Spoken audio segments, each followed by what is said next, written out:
كائن لو شفته قدامك هتفتكر إنك بتحلم، نص سمكة ونص طير. حبيت الغرائب والغموض؟ اشترك دلوقتي عشان نكمل رحلتنا. مش مجرد شكل غريب، لا، ده كائن بيتحدى قوانين الطبيعة نفسها.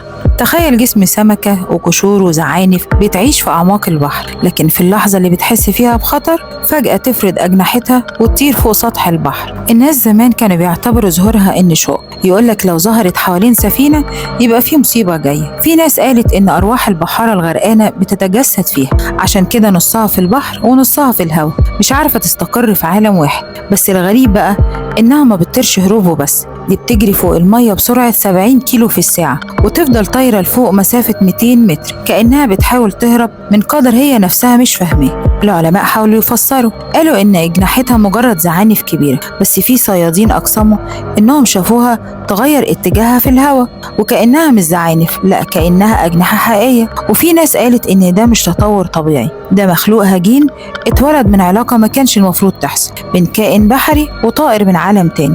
يمكن تكون مجرد سمكة ويمكن تكون مجرد رسالة، وفي كل مرة بتظهر بتسيب سؤال واحد بس: إحنا لوحدنا فعلا ولا في حياة تانية بتتفرج علينا من بعيد ومستنية اللحظة اللي تظهر فيها الحقيقة؟ لو عجبك الفيديو اشترك في القناة وما تنساش تفعل الجرس واستنى فيديوهاتي اللي جاية.